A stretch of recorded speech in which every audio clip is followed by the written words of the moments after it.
Hi everyone, welcome to the channel and to the continuation of my series where I'm looking at the best of fantasy by decade. What is my favourite decade of fantasy books? Today I'm going to be taking a look at the 2010s.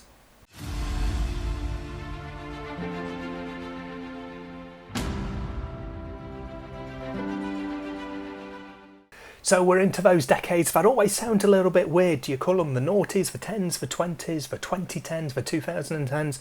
I don't know, I'm just going to go with whatever sounds right at the time. Today I've got my highlight reel from the 2010s. See, it doesn't sound right. Today I've got my highlight reel from the 2010s and I'm going to be looking at around about a dozen books as normal, whether it's the book itself that I really love or because it's the first book in a series that I really love. I'm going to go through these in chronological order by publication date, and at the end of the video, as usual for this series, I'm going to pick out my favourite 5 to go forward and battle against the favourite 5 from the 1980s, the 1990s, the 2000s and the 2020s to answer the question once and for all, which is my favourite decade of fantasy. I have no idea how this is going to go because every time I put together one of these lists, I'm thinking, yeah, this could be the one, but we will find out in a couple of videos time which one does actually take home that honour. I'm going to get straight into the list. As I say, I've got a highlights reel of about a dozen books that I've read that were published in the 2010s and are amongst my favourites of fantasy that I've read. So I'm going to start off strong with one of the biggest series in two different respects in fantasy at the moment. In 2010 we had The Way of Kings, Book 1 of the Stormlight Archive by Brandon Sanderson. Now, Sanderson is one of those authors who, every time he writes a book, you get something a bit different. You've got such a creative mind there. You've got various different worlds, even though they're all interlinked as part of the cosmere. And I've got series that have appeared in my favourites list previously. This one being the second and the current main series that we have. And yeah, it's an absolute beast of a book and a beast of a series. So we've got 5 books so far. They're all pretty chunky to the point that they get split up in the UK paperback, so you get part 1 and part 2 for each of these books, and they take up far too much space on a bookshelf as a result. I really liked The Way of Kings though. It's a very deep, very detailed series, but yeah, you've just got so much going on, so much magic, so much creativity that's in there. It's just a joy to be reading something like that where you can just get lost in this brand new world basically. So yeah, we start off strong and then we're going to move on in the same decade, the same year rather, 2010. We've got my first self-published book in this list. So it wasn't the first self-published book that I read, but it's the earliest of my highlights at least in terms of the publication date. We're going with The Written by Bengali, which is book 1 of Emaneska. I really enjoyed this one. Again, it's got some really great magic in it. You've got some great world building, some good characters as well. I didn't like the series as a whole, sadly, because the first 2 books for me were brilliant, and then books 3 and 4 were just a bit too much of a step down to keep the overall rating too high for me. But you could see from this first book that it was going to be a really expansive, really, again, creative series, and I had a great time with The Written. Moving on, and in the next year, 2011, we've got another one of those books that, for me, is one of the best opening books of a series, irrespective of how the rest of the series goes. And in this case, the series did not go well for me at all. But we have by Anthony Ryan, Bloodsong, and I absolutely loved this book. What was the series called? I can't remember. Something about a raven. Chronicles of a Raven. It's not that one. That's another series. I can't remember what the series is called, but I loved book 1 of this and DNF'd book 2. Didn't even start book 3. So the series was a bit of a write-off for me, and that's probably why I can't remember what it was called. But yeah, I really really liked book 1 in this one. I like how you've got kind of a similar trope to many fantasy series where you've got someone going out on a trial. He's got kind of a military academy training behind him, or is in the middle of a military training, and then he goes out on his final trials basically. And from that point onwards, I was just so invested in this world and in this character, and I just thought it was so immersive, it was difficult to put down. I am really sad that there was such a change of viewpoint in the second book in the series, and it did not work for me whatsoever. I do have another book, a separate series or linked series by the author, which I'm hoping is going to go back to this world, so I'm really looking forward to that, or back to the enjoyment that I got from reading Bloodsong. So yeah, I'm looking forward to A Wolf's Call, I think it is, to get back to our main character here.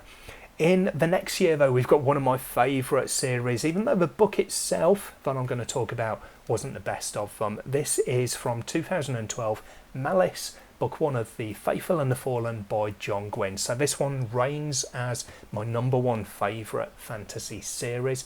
I absolutely loved this one. Malice, as I say, it wasn't as good. It was a very, very good opening book. It's just the quality and the enjoyment of books 2, 3 and 4 in this series just went up such another level. It was practically off the scale. I loved them. This is a series that's got a very Celtic feel to it, and we've got some magic, we've got essentially good and bad, angels and demons kind of vibe throughout the entirety of the series, but we're still focused on the characters, and I really like, there are a lot of them, but I really like lots of the characters that you get in this series. I won't talk about it too much because I don't want to get carried away, and I talk about The Faithful and the Fallen any chance that I get because it's number one in my list for a reason, and that's going to make this one a very difficult decade to beat just on the strength of that one series.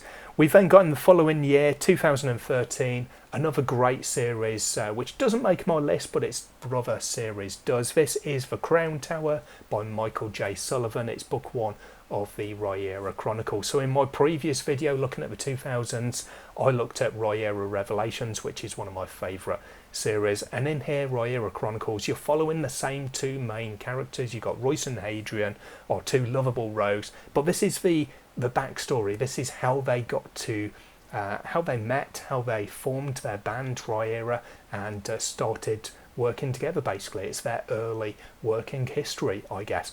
I really love this series. I've not finished it as yet, but what I've read so far, I've been having a really, really great time with.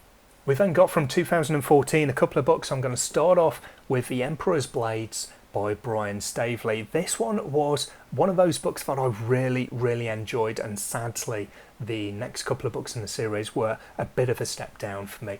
I really loved the idea that you've got here. We've got these giant warbirds basically called Ketrel, and you've got essentially squads of soldiers who go out on missions on these birds. So you've got a captain, you've got a flyer, you've got an explosives kind of person, you've got a leech who is essentially the magician of the crew, and you've got an archer as well, I think, actually. I can't remember if it's a separate archer or if that's the explosives person, but you've got 5 different people on these birds, so that gives you an idea of the size of these birds to be able to fly with 5 different people on them. And you've got all of these different missions that they go on, as we start off again with them going through their training and doing their trials and then getting loosed upon the world. But then you've got betrayal that comes into it as well, and everything goes to hell from there. I just thought it was really great, really inventive, really exciting.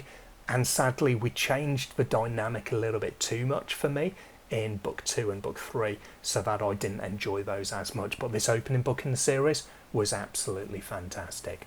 Talking of opening books in fantastic series, we've got one of my favourites now from my top fantasy series list of all time. This is from the same year, 2014, Traitor's Blade, book 1 of Greatcoats by Sebastian de Castell. This is another one that I've spoken about, Royce and Hadrian, and they are two of my favourite characters in terms of the banter that they have, the camaraderie that the two of them have.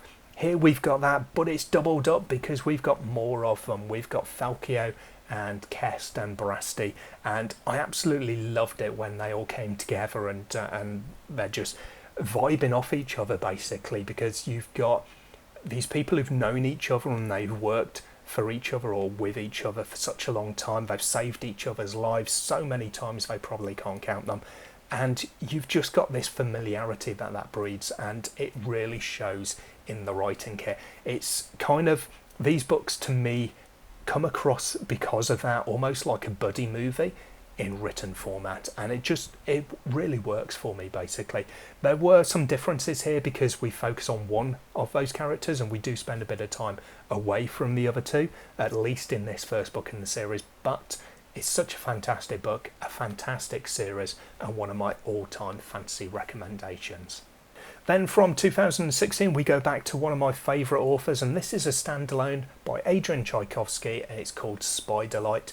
This came after the epic fantasy series, the 10-book series Shadows of the Apt, and by comparison it is an absolute minnow. It's practically a novella compared to what came before it. Basically, it's unlinked, as I say, it is a standalone. It's kind of a Dungeons and Dragons RPG game kind of vibe to it. You've got all of the different classes of characters, and various of those are represented. You've got a mission that they're going on initially. They find some information. They get a quest essentially to go and find this object. They get a very strange companion to go with them, to show them the way, to help them complete this quest. And then you've got all of the bits that come along with that, with the mistrust of this new addition to their group and getting to know them and to try and bring them into the fold and so forth. I just thought it was, again, so inventive, really exciting at various points, really well written. I just had a great time with it. It's a great palate cleanser because it is so small, but you've still got the oomph of a writer like Adrian Tchaikovsky behind it as well. So it's a definite recommendation if you want something just to wrap up your month maybe, and to go into a standalone that's going to give you some real good fun. In 2018 then, I've got a trio of books making my highlights reel. I'm going to start off with King of Ashes by Raymond D. Feist. This is book one of the Firemane saga. Now, I've really enjoyed Feist's writing and his creativity overall with reading the Rift War cycle, the 30 or so books in various different series that make up that overall combined universe. And this one does have links to the Rift War cycle as well, but it is, for the most part, a complete separate trilogy. I really, really love this one. It was kind of nice, it was kind of freeing actually, after reading all of those books by Feist set in Midkemia within the Rift War cycle. It was kind of refreshing to get something new, so we could just let loose, basically creating a new world, new characters, new I guess magic system as well, even though, as I say, there are links to it. And yeah, it definitely came across because it was a bit of a breath of fresh air after some of the books in the Rift War cycle started to feel, if I'm honest, a little bit stale towards the end of that 30-book run. This one, though, I really, really had a great time with. The second and third book in the series are fantastic as well. I think I gave them all 5 stars, or maybe 4.5 for one of them, I don't know. But yeah, I had a great time reading them, and I'm looking forward to continuing the saga, as there is another trilogy of books, I think, that follow on from this one.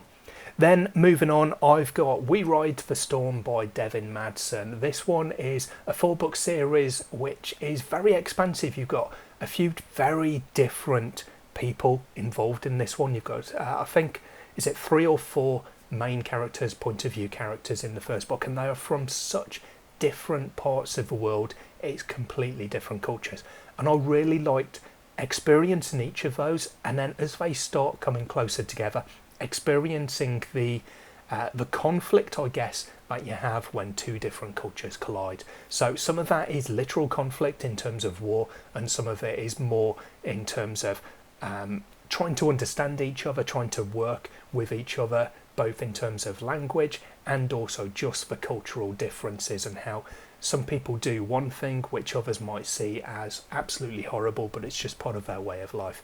For instance, I really enjoyed this one. I do need to get back to the series because I haven't finished it as yet, but it's on my shelf, it's on my list, and I will at some point get back to this one, I promise myself. We've then got, by Chris Wooding, book one of the Deepwater Legacy. I think it's called The Ember Blade. Now this one is a bit of a beast of a book. The second book is the same. There's quite a bit of wait in between those books as well, a bit of writing time, production time. So I don't know when the next book in the series is going to come out, but I am excited for it.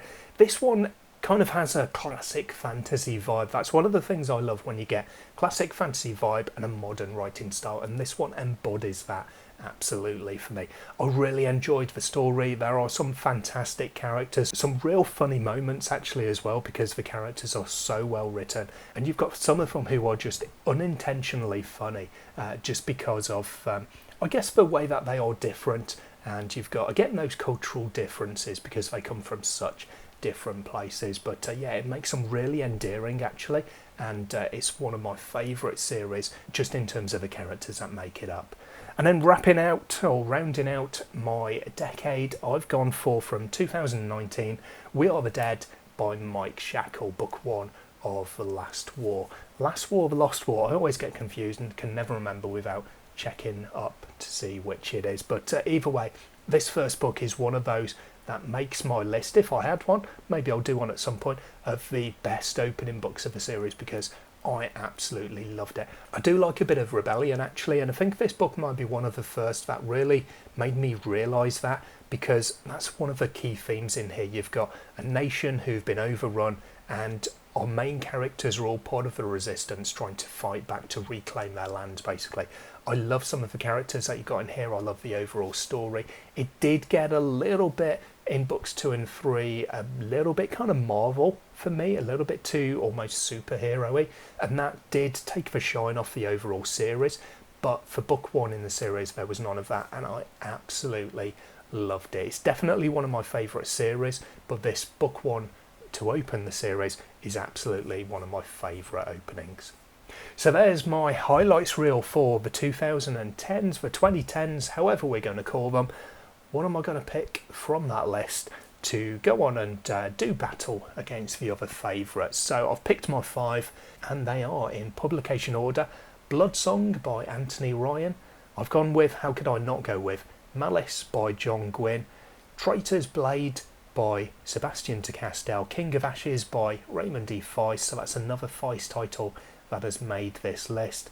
And We Are the Dead by Mike Shackle. So in a couple of videos time we will have done the 2020s, and I will be coming together with all of the 5 favourites from each of the 5 decades that I've gone through in this series of videos, or will have by the time it's finished, and I will see what is going to be my favourite decade of fantasy. I still to this point do not know what that's going to be. I'm dreading making the decision because it's going to be a really tough one. There are a couple of decades already that really could win this one. So yeah, I'm as interested as I hope you are to find out what's going to come out on top when it happens. That's everything for today though. Let me know down below what you thought of my highlights reel, what's missing from what you would have as your highlights reel, and maybe that'll be a recommendation for me to pick up those books in the future. I hope to see you in the next video sometime soon. Until then, as always though, take care of yourselves, read some good books. Bye for now.